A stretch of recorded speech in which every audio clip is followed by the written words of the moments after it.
And welcome once again to Flashpoints. I'm Bob Orr. Joining me as he always does is Juan Zarate, our national security analyst. Juan, good to see you. Bob, great seeing you. Let's talk about this developing Ebola crisis, because this really now is a national security concern. Yeah, what you have is concern, obviously, that the problem is not being contained in Africa, or at least not to the scale that we need it to be contained. And certainly you're starting to see the emerging hotspots around the world, to include, obviously, the death of the victim in Dallas, and obviously now the case in Madrid.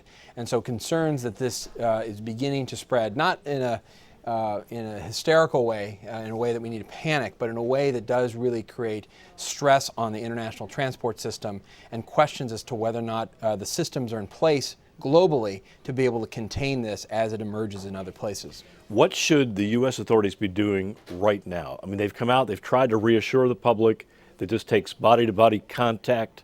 It can't be spread through the air, but I think there's a real palpable sense here that people are very worried.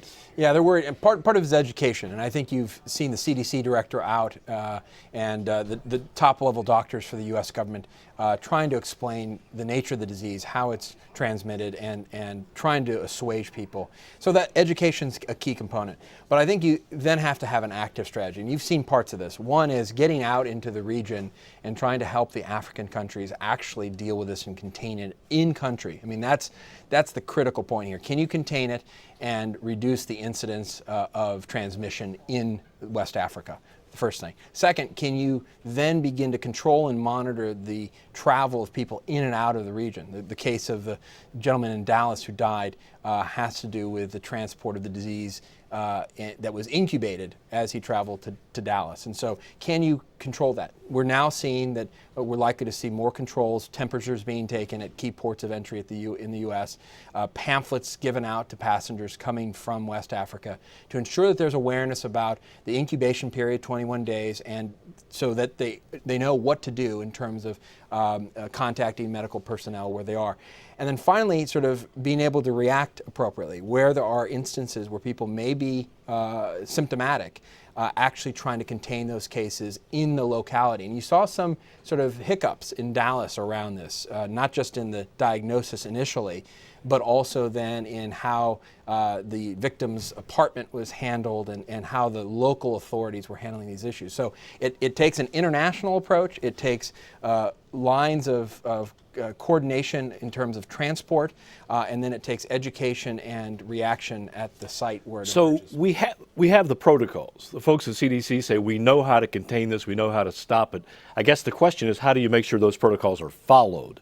And there's no wiggle room there. Well, there's no wiggle room, and where you see the real challenge here is to make sure that the entire system, especially in the United States, is not only aware, doctors, hospitals, nurses, practitioners that may see patients who have traveled to West Africa and are symptomatic, but also that the procedures are actually followed. I mean, part of what's happening here is there has to be massive training or retraining for personnel to understand how to handle patients and the equipment and the protocols around handling patients that may be infected with Ebola. Hey, let me ask you real quickly as we wrap up here. The idea of taking temperatures of passengers arriving at 5 airports in the U.S., is that a good idea? Might that further frighten people?